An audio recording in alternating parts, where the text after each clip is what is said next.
Krishna Mayapur Nitai Gour kitchen থেকে সবাইকে স্বাগতম। আপনাদের সাথে আমি আছি জয়প্রিয়া সুখী দেবী দাসী। আবারও চলে এসেছি আপনাদের সাথে আজকে নতুন একটা ভিডিও নিয়ে। আজকে আমি ভগবানকে গৌরনিতাইকে কি ভোগ লাগিয়েছি সেটা একটু শেয়ার করছি। এই যে এখানে আমি আজকে গোবিন্দ চালের অন্ন আর বেগুন ভাজা, পটল ভাজা, কুমড়ো ভাজা, কাঁকরোল ভাজা এইগুলি করেছি। আর এখানে উচ্ছের ডাল করেছি, এখানে উচ্ছের ডাল করেছি, আর এখানে রসা হয়েছে, আর এখানে লাবড়া তরকারি হয়েছে। এই যে সব সবজি দিয়ে, অনেক রকম সবজি দিয়ে লাবড়া তরকারি, আর এখানে ভাজাও আছে, আর আর এখানে টক ডাল, আম দিয়ে টক ডাল হয়েছে।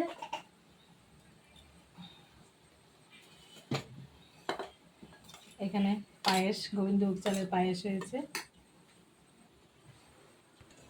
এখানে আলু ফুলকপি রসা হয়েছে, আর এখানে লাউ দিয়ে মুগ ডাল হলো, আর এখানে মালপোয়া হয়েছে ভগবানের জন্য। এখানে মালপোয়া ভেজে নিলাম, আর এখানে তালের বড়াগুলি হচ্ছে আস্তে আস্তে করে, কারণ তালের বড়াগুলি যদি একটু আস্তে আস্তে একটু বেশি দেওয়া হয়ে গেছে, অসুবিধা নেই, একটু কম আঁচে আমাকে একটু ব্যালেন্স করে নিতে হবে। একটু একটু করে এটা একটু অল্প আঁচ দিয়ে দিয়ে ভেজে নিতে হবে সুন্দর করে।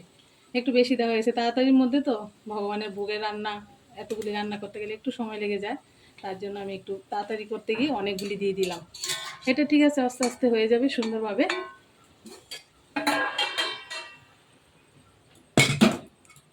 পায়েসটা এখানে কিশমিশ কাজু বাদাম দিয়ে পায়েস হয়েছে।